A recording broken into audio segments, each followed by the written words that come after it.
अमृत की धारा है धारा, जो देती दुखों से किनारा। मुरली अमृत की धारा है धारा, जो देती दुखों से किनारा। भूले जीवन में हो जाए शिव बाबा मुरली में समझाए। भूले जीवन में हो जाए शिव बाबा मुरली में समझाए। तुम्हें देवता बनना है प्यारा, देखो गलती न करना दोबारा। हो मुरली अमृत की धारा है धारा, जो देती दुखों से किनारा।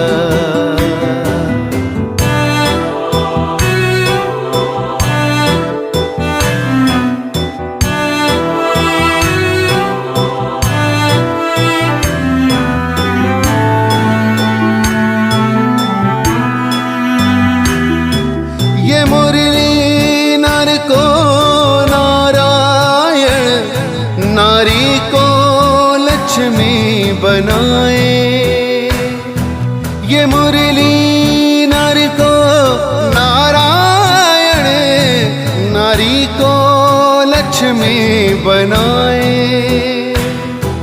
परम धाम से परम पिता शिव हमें घर ले जाने आए। हमें घर ले जाने को आए।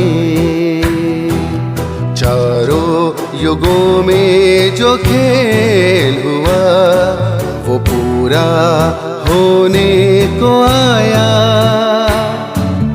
गीता ज्ञान अमृत देने को ये संगम युग बनाया। संगम युग बनाया। ये मुरली अमृत की धारा है धारा, जो देती दुखों से किनारा।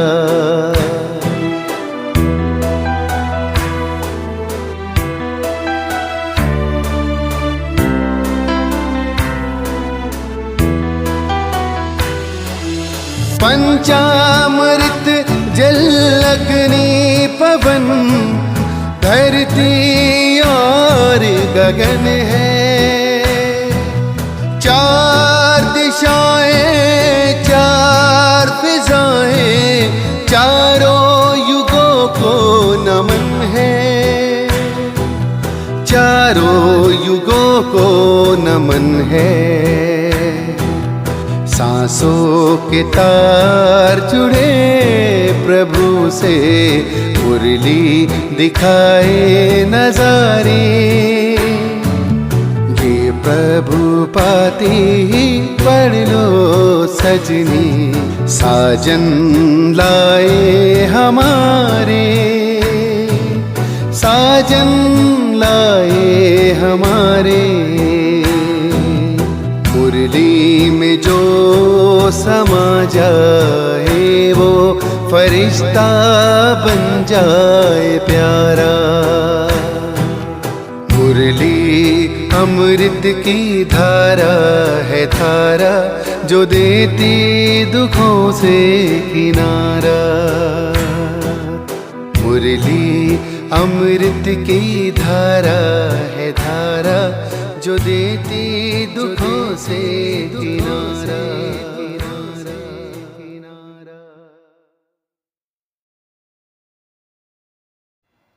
ओम शांति। 12 दिसंबर 2024। प्यारे बाप दादा के मधुर महावाक्य।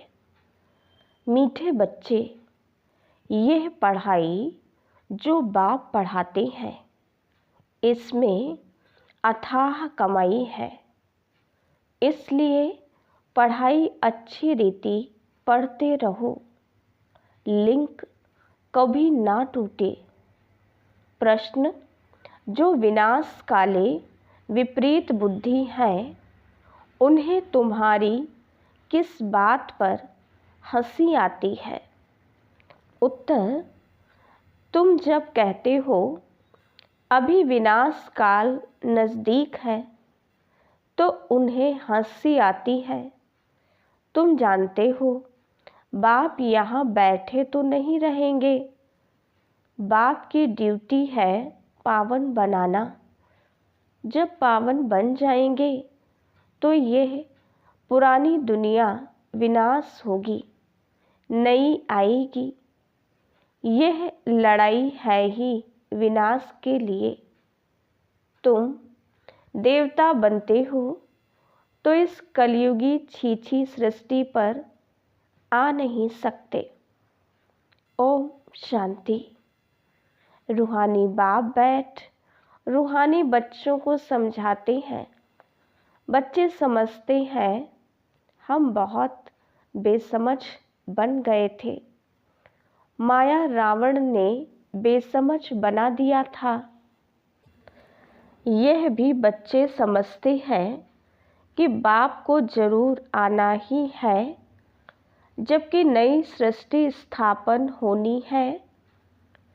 त्रिमूर्ति का चित्र भी है। ब्रह्मा द्वारा स्थापना, विष्णु द्वारा पालना, शंकर द्वारा विनाश। क्योंकि करण करावन हार तो बाप है ना। एक ही है जो करता है और कराता है। पहले किसका नाम आएगा? जो करता है, फिर जिस द्वारा कराते हैं। करण करावन हार कहा जाता है ना। ब्रह्मा द्वारा नई दुनिया की स्थापना कराते हैं।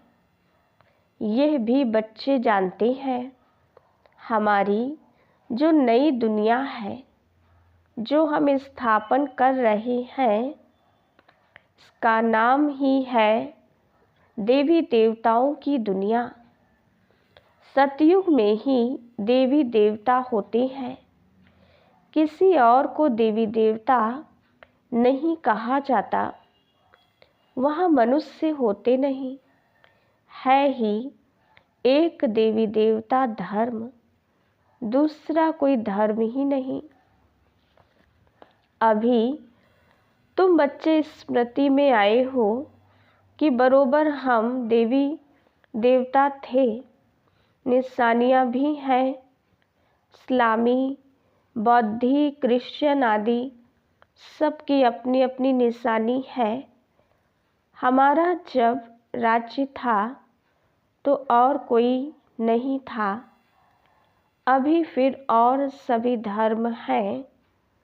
हमारा देवता धर्म है नहीं। गीता में अक्षर बड़े अच्छे अच्छे हैं, परंतु कोई समझ नहीं सकते। बाप कहते हैं विनाश काले विपरीत बुद्धि और विनाश काले प्रीत बुद्धि। विनाश तो इस समय ही होना है। बाप आते भी हैं संगम युग पर, जबकि चेंज होती है। बाप तुम बच्चों को बदले में सब कुछ नया दे देते हैं। वो सोनार भी है, धोबी भी है, बड़ा व्यापारी भी है। बिरला ही कोई बाप से व्यापार करे। इस व्यापार में तो अथाह फायदा है। पढ़ाई में फ़ायदा बहुत होता है। महिमा भी की जाती है कि पढ़ाई कमाई है। वो भी जन्म जन्मांतर के लिए कमाई है। तो ऐसी पढ़ाई अच्छी रीति पढ़नी चाहिए ना। और पढ़ाता भी बहुत सहज हूँ। सिर्फ एक हफ्ता समझकर फिर भल कहाँ भी चले जाओ, तुम्हारे पास पढ़ाई आती रहेगी, अर्थात मुरली मिलती रहेगी। तो फिर कभी लिंक नहीं टूटेगी। ये है आत्माओं की परमात्मा के साथ लिंक। गीता में भी ये अक्षर है, विनाश काले विपरीत बुद्धि विनश्यन्ति प्रीत बुद्धि विचयन्ति। तुम जानते हो इस समय मनुष्य एक दो को काटते मारते रहते हैं। इन जैसा क्रोध व विकार और कोई में होता नहीं। ये भी गायन है कि द्रौपदी ने पुकारा। बाप ने समझाया है, तुम सब द्रौपदियाँ हो। भगवानोवाच, बाप कहते हैं, बच्चे अब विकार में नहीं जाओ, मैं तुमको स्वर्ग में ले चलता हूँ। तुम सिर्फ मुझ बाप को याद करो। अब विनाश काल है ना, किसकी भी सुनते नहीं, लड़ते ही रहते हैं। कितना उनको कहते हैं शांत रहो, परंतु शांत रहते नहीं। अपने बच्चों आदि से बिछुड़कर लड़ाई के मैदान में जाते हैं। कितने मनुष्य मरते ही रहते हैं। मनुष्य की कोई वैल्यू नहीं। अगर वैल्यू है, महिमा है तो इन देवी देवताओं की। अभी तुम ये बनने का पुरुषार्थ कर रहे हो। तुम्हारी महिमा वास्तव में इन देवताओं से भी जास्ती है।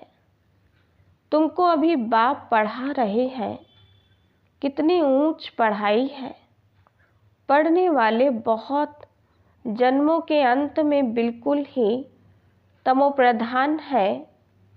मैं तो सदैव सतोप्रधान ही हूँ। बाप कहते हैं, मैं तुम बच्चों का ओबीडियंट सर्वेंट बनकर आया हूँ। विचार करो, हम कितने छीछी बन गए हैं।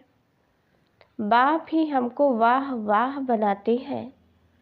भगवान बैठ मनुष्यों को पढ़ाकर कितना ऊंच बनाते हैं। बाप खुद कहते हैं, मैं बहुत जन्मों के अंत में तुम सबको तमो प्रधान से सतो प्रधान बनाने आया हूँ। अभी तुमको पढ़ा रहा हूँ। बाप कहते हैं, मैंने तुमको स्वर्गवासी बनाया, फिर तुम नरकवासी कैसे बने? किसने बनाया? गायन भी है, विनाश काले विपरीत बुद्धि विनश्यन्ति प्रीत बुद्धि विजयन्ति। फिर जितना जितना प्रीत बुद्धि रहेंगे, अर्थात बहुत याद करेंगे, उतना तुम्हारा ही फायदा है। लड़ाई का मैदान है ना। कोई भी ये नहीं जानते हैं कि गीता में कौन सी युद्ध बताई है। उन्होंने तो फिर कौरवों और पांडवों की युद्ध दिखाई है। कौरव संप्रदाय, पांडव संप्रदाय भी है, परंतु युद्ध तो कोई है नहीं। पांडव उनको कहा जाता है जो बाप को जानते हैं, बाप से प्रीत बुद्धि है। कौरव उनको कहा जाता जो बाप से विपरीत बुद्धि है। अक्षर तो बहुत अच्छे अच्छे समझने लायक हैं। अभी है संगम युग। तुम बच्चे जानते हो, नई दुनिया की स्थापना हो रही है। बुद्धि से काम लेना है। अभी दुनिया कितनी बड़ी है। सतयुग में कितने थोड़े मनुष्य होंगे। छोटा झाड़ होगा ना, वो झाड़ फिर बड़ा होता है। मनुष्य सृष्टि रूपी ये उल्टा झाड़ कैसे है, यह भी कोई समझते नहीं है। इनको कल्प वृक्ष कहा जाता है। वृक्ष का नॉलेज भी चाहिए ना, और वृक्षों का नॉलेज तो बहुत बहुत इजी है, झट बता देंगे। इस वृक्ष का नॉलेज भी ऐसा इजी है, परंतु ये है ह्यूमन वृक्ष। मनुष्यों को अपने वृक्ष का पता ही नहीं पड़ता है। कहते भी हैं गॉड इज क्रिएटर। तो जरूर चैतन्य है ना। बाप सत है, चैतन्य है, ज्ञान का सागर है। उनमें कौन सा ज्ञान है ये भी कोई नहीं समझते हैं। बाप ही बीज रूप चैतन्य है, उनसे ही सारी रचना होती है। तो बाप बैठ समझाते हैं, मनुष्यों को अपने झाड़ का पता नहीं है और झाड़ों को तो अच्छी रीति जानते हैं। झाड़ का बीज अगर चैतन्य होता तो बतलाता ना, परंतु वो तो है जड़। तो अब तुम बच्चे ही रचता और रचना के राज को जानते हो। ये सत्य है, चैतन्य है, ज्ञान का सागर है। चैतन्य में तो बातचीत कर सकते हैं ना। मनुष्य का तन सबसे ऊंच अमूल्य गाया जाता है। इनका मूल्य कथन नहीं कर सकते। बाप आकर आत्माओं को समझाते हैं, तुम रूप भी हो, बसंत भी हो। बाप है ज्ञान का सागर, उनसे तुमको रत्न मिलते हैं। ये ज्ञान रत्न है, जिन रत्नों से वह रत्न भी तुमको ढेर मिल जाते हैं। लक्ष्मी नारायण के पास देखो कितने रत्न हैं। हीरे जवाहरों के महलों में रहते हैं। नाम ही है स्वर्ग, जिसके तुम मालिक बनने वाले हो। कोई गरीब को अचानक बड़ी लॉटरी मिलती है तो पागल हो जाते हैं ना। बाप भी कहते हैं, तुमको विश्व की बादशाही मिलती है तो माया कितना अपोजिशन करती है। तुमको आगे चल पता पड़ेगा कि माया कितने अच्छे अच्छे बच्चों को भी हप कर लेती है, एकदम खा लेती है। तुमने सर्प को देखा है, मेढक को कैसे पकड़ता है, जैसे गज को ग्राह हप करते हैं। सर्प मेढक को एकदम सारे का सारा हप कर लेता है। माया भी ऐसी है, बच्चों को जीते जी पकड़कर एकदम खत्म कर देती है, जो फिर कभी बाप का नाम भी नहीं लेते हैं। योग बल की ताकत तुम्हारे में बहुत कम है। सारा मदार योग बल पर है। जैसे सर्प मेढक को हप करता है, तुम बच्चे भी सारी बादशाही को हप करते हो। सारे विश्व की बादशाही तुम सेकंड में ले लेंगे। बाप कितना सहज युक्ति बताते हैं, कोई हथियार आदि नहीं। बाप ज्ञान योग के अस्त्र शस्त्र देते हैं, उन्होंने फिर स्थूल हथियार आदि दे दिए हैं। तुम बच्चे इस समय कहते हो, हम क्या से क्या बन गए थे। जो चाहे सो कहो, हम ऐसे थे जरूर। भल थे तो मनुष्य ही, परंतु गुण और अवगुण तो होते हैं ना। देवताओं में दैवी गुण है, इसलिए उन्हों की महिमा गाते हैं। आप सर्वगुण संपन्न, हम निर्गुण हारे में कोई गुण नहीं। इस समय सारी दुनिया ही निर्गुण है, अर्थात एक भी देवताई गुण नहीं है। बाप जो गुण सिखलाने वाला है, उनको ही नहीं जानते, इसलिए कहा जाता विनाश काले विपरीत बुद्धि। अब विनाश तो होना ही है संगम युग पर, जबकि पुरानी दुनिया विनाश होती है और नई दुनिया स्थापन होती है। इनको कहा जाता है विनाश काल। यह है अंतिम विनाश। फिर आधा कल कोई लड़ाई आदि होती ही नहीं। मनुष्यों को कुछ भी पता नहीं है। विनाश काले विपरीत बुद्धि है तो जरूर पुरानी दुनिया का विनाश होगा ना। इस पुरानी दुनिया में कितनी आपदाएं हैं, मरते ही रहते हैं। बाप इस समय की हालत बतलाते हैं, फर्क तो बहुत है ना। आज भारत का ये हाल है, कल भारत क्या होगा। आज ये है, कल तुम कहाँ होंगे। जानते हो, पहले नई दुनिया कितनी छोटी थी। वहाँ तो महलों में कितने हीरे जवाहर आदि होते हैं। भक्ति मार्ग में भी तुम्हारा मंदिर कोई कम थोड़े ही होता है। सिर्फ कोई एक सोमनाथ का मंदिर थोड़े ही होगा। एक कोई बनाएगा तो उनको देख और भी बनाएंगे। एक सोमनाथ मंदिर से ही कितना लूटा है, फिर बैठ अपना यादगार बनाया है। तो दीवारों में पत्थर आदि लगाते हैं। इन पत्थरों की क्या वैल्यू होगी। इतने छोटे से हीरे का भी कितना दाम है।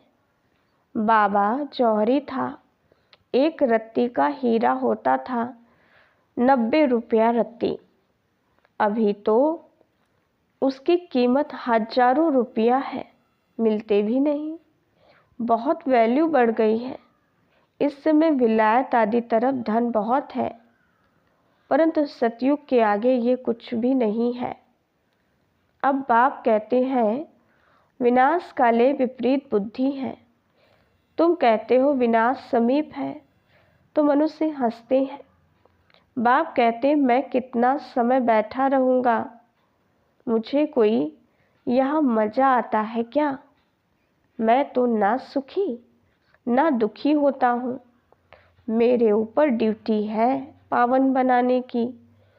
तुम ये थे, अब ये बन गए हो, फिर तुमको ऐसा ऊंच बनाता हूँ।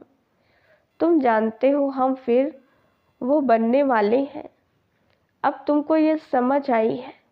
हम इस दैवी घराने के भांति थे, राजाई थी, फिर ऐसे अपनी राजाई गंवाई, फिर और आने लगे। अब यह चक्र पूरा होता है। अभी तुम समझते हो लाखों वर्ष की तो बात ही नहीं है। यह लड़ाई है ही विनाश की। उस तरफ तो बहुत आराम से मरेंगे, कोई तकलीफ नहीं होगी। हॉस्पिटल्स आदि ही नहीं होंगे। कौन बैठ सेवा करेंगे और रोएंगे। वहाँ तो ये रस्म ही नहीं, उन्हों की मौत सहज होती है। यहाँ तो दुखी होकर मरते हैं, क्योंकि तुमने सुख बहुत उठाया है, तो दुख भी तुमको देखना है। खून की नदी यहाँ ही बहेगी। वो समझते हैं ये लड़ाई फिर शांत हो जाएगी, परंतु शांत तो होनी नहीं है। मिरुआ मौत मलू का शिकार। तुम देवता बनते हो, फिर कलयुगी छीछी सृष्टि पर तो तुम आ नहीं सकते। गीता में भी है भगवानोवाच, विनाश भी देखो स्थापना देखो। साक्षात्कार हुआ ना, यह साक्षात्कार सब अंत में होंगे। फलाने फलाने ये बनते हैं, फिर उस समय रोएंगे, बहुत पछताएंगे, सजा खाएंगे, नसीब फूटेंगे, लेकिन कर क्या सकेंगे। ये तो 21 जन्मों की लॉटरी है। स्मृति तो आती है ना, साक्षात्कार बगैर किसको सजा नहीं मिल सकती है। ट्रिब्यूनल बैठती है ना। अच्छा, मीठे मीठे सिक्के लिखे बच्चों प्रति माता पिता बाप दादा का याद प्यार और गुड मॉर्निंग। रूहानी बाप की रूहानी बच्चों को नमस्ते। हम रूहानी बच्चों की रूहानी बाप दादा को याद प्यार गुड मॉर्निंग और नमस्ते। धारणा के लिए मुख्य सार। पहली पॉइंट, स्वयं को ज्ञान रत्न धारण कर, स्वयं में ज्ञान रत्न धारण कर रूप बसंत बनना है। ज्ञान रत्नों से विश्व के बादशाही की लॉटरी लेनी है। दूसरी पॉइंट, इस विनाश काल में बाप से प्रीत रख, एक की ही याद में रहना है। ऐसा कोई कर्म नहीं करना है जो अंत समय में पछताना पड़े या नसीब कूटना पड़े। वरदान, सदा स्नेही बन, उड़ती कला का वरदान प्राप्त करने वाले निश्चित विजयी निश्चिंत भव। स्नेही बच्चों को बाप दादा द्वारा उड़ती कला का वरदान मिल जाता है। उड़ती कला द्वारा सेकंड में बाप दादा के पास पहुंच जाओ तो कैसे भी स्वरूप में आई हुई माया आपको छू नहीं सकेगी। परमात्मा छत्र छाया के अंदर माया की छाया भी नहीं आ सकती। स्नेह मेहनत को मनोरंजन में परिवर्तन कर देता है। स्नेह हर कर्म में निश्चित विजयी स्थिति का अनुभव कराता है। स्नेही बच्चे हर समय निश्चिंत रहते हैं। स्लोगन: नथिंग न्यू की स्मृति से सदा अचल रहो तो खुशी में नाचते रहेंगे। ओम शांति।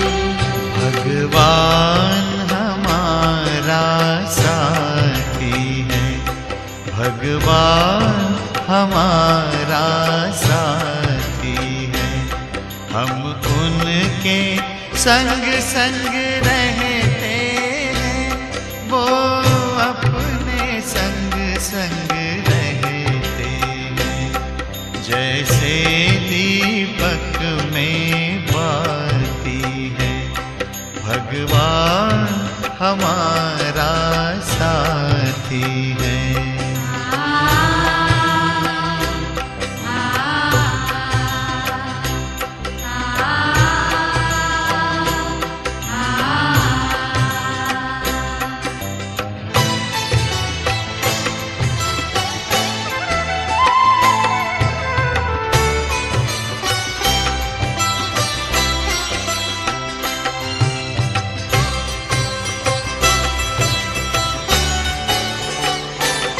खुलते ही आँख हमें मिलते, हर पल वो साथ मेरे चलते। कितना वो प्यार हमें करते, उनकी पलकों में हम पलते। हम खुश नसीब उनको पाकर, हम खुश नसीब उनको पाकर, जिंदगी हमारी गाती है। भगवान हमारा साथी है।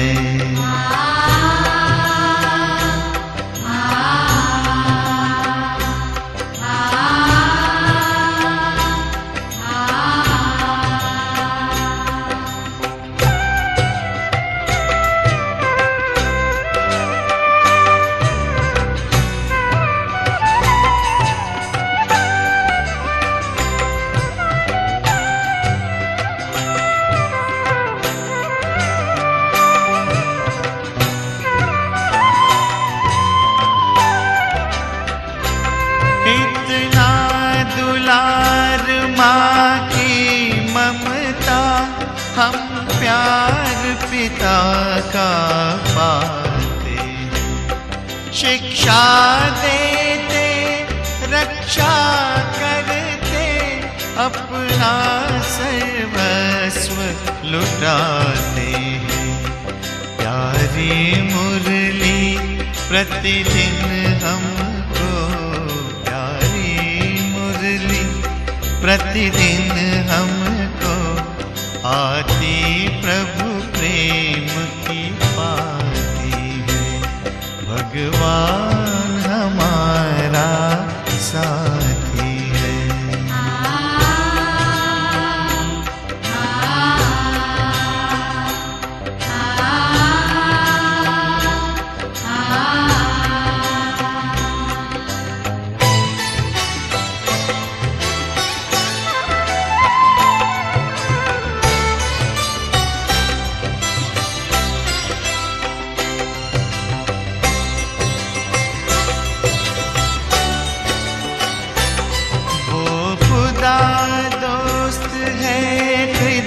किस्मत में हाजिर है हजार भुजाओं से।